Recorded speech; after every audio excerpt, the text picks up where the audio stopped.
My cousin says, break that down. Don't awake love before it's time. Like I said before, love is dense. Love is wide. Love is deep. Love is potent. Love is beautiful. Love is for the mature. See, the people say that love is blind. I don't believe that. I believe infatuation is blind, not love. Love can see clearly. Love can comprehend. Love discerns. Love says no. Love knows. And so when people understand that love comes with so much, most people awaken certain aspects of love before the time. Listen, you have to know what it's like to go through the love of God before you're able to love someone else. And if you haven't been filtered through the love of God and you start awakening love in regards to sex, and you awaken sex before the time, which is a part of love, and most people think of sex as a negative thing. No, God made sex.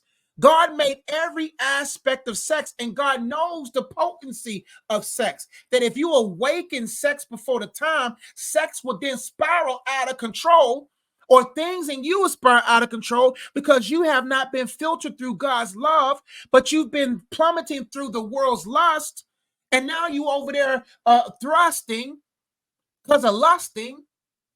And now all of a sudden, that now you have awakened these compartments inside of you that you're not mature enough to manage. Everybody knows that when you watched porn for the first time, had sex for the first time, masturbated for the first time, did anything that's within the sexual corridors, and pornography is not in there, but if you awakening those images, so none of us can unsee what we saw the first time. None of us can untouch when we touched or was touched. That's why kids who was touched at a young age, or people who were touching throughout their teenage years, having sex and all that kind of stuff, all of a sudden they wasn't ready for what was next because they awakened stuff that they were not built or haven't been developed to manage. That's why God says don't awaken that. Because now that you've been touched, now your body has a new craving. Now that you went in, now you want to keep going in. And then when you're trying to keep going in, then you're going to be tired of her because you haven't been developed in love by him for her. That's why men, when they have sex prematurely and they start sleeping with all these different women, they begin to have marital issues with lust. They begin to have marital issues in their relationship because their lust has no boundaries. That's why people go from sleeping with a woman to sleeping with men, because lust has no end. And so when you awaken certain compartments of lust, certain compartments of love that was meant to only be open after you have gotten married, then it only creates the spiral. Now, what happens when you awaken love before it's time? Before I even say that, let love sleep. Let it sleep. Let it stay dormant. Because have you ever awakened someone before the time? Have you ever awakened something before the time? You ever been in a situation where you were taking a good nap and someone woke you up and you still have 45 minutes left of sleep left? You irritable, you frustrated, you upset. Good person, just woken up too soon. That's how love is. Let love sleep. Love ain't trying to see, some parts of love ain't trying to see you yet because you're not ready to be seen.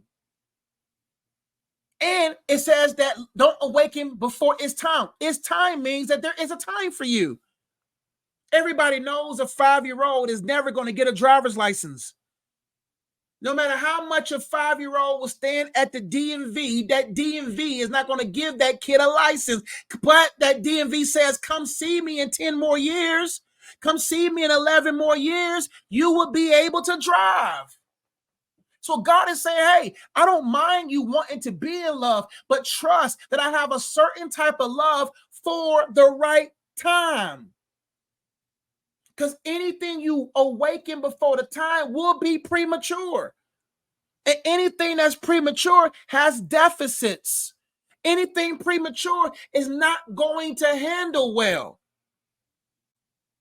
And so when you begin to awaken these aspects of love, which was meant to be released at a particular time, spiritually, you're going to be full of guilt and shame. Now you're afraid to go to God. Now you're afraid to talk to God. Now you feel even more unworthy. Now you feel condemned. Now emotionally, you all over the place. I want him. I don't want him. I want him. I don't want him. I want her, but I don't want her. Or you got a whole roster and you so emotionally tied that even in your own marriage, you can't even get Chelsea out of your mind. You can't even get Naomi out of you. Can't even get her out your mind because you awaken her in yourself before the time.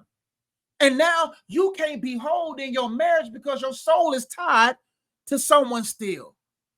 And now physically, your body is craving. Now you got a menu.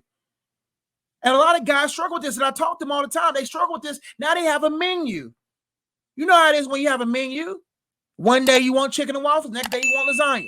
Next day you want a breakfast. And next day you want a burger. All of a sudden now, because you're waking up before the time, now you can't be satisfied with one meal. And now you can't be satisfied with one woman now. Because now you be like, man, now my wife's getting on my nerves. I got to go holler at what's her name to say my name. That's why God says wait, because you don't have the weight yet. God wants you to wait so that you can grow in weight, grow in maturity. Do you match love with weight? And the only way you can be able to love a wife, to love a husband, and actually enjoy sex and be able to enjoy aspects of love. Do you know it's not just sex that you awaken before the time?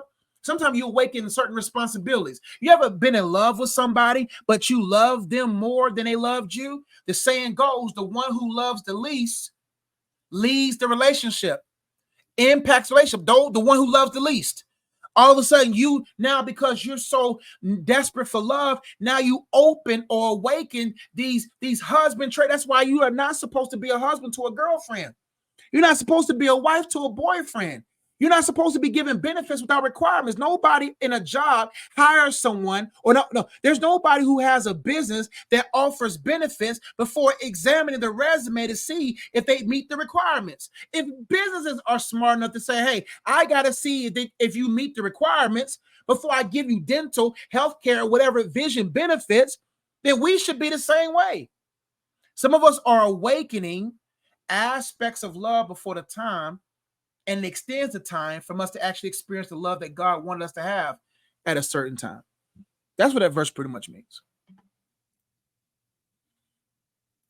Nubia says, because you will waste so many years of your life with the wrong one and get distracted from your purpose. It happens all the time. How many people right now are married to the wrong person and your purpose has been dormant since the moment you said, I do? This is not God's design, but because of free will, it happens. I better go. I done preached a whole hour and 31 minutes.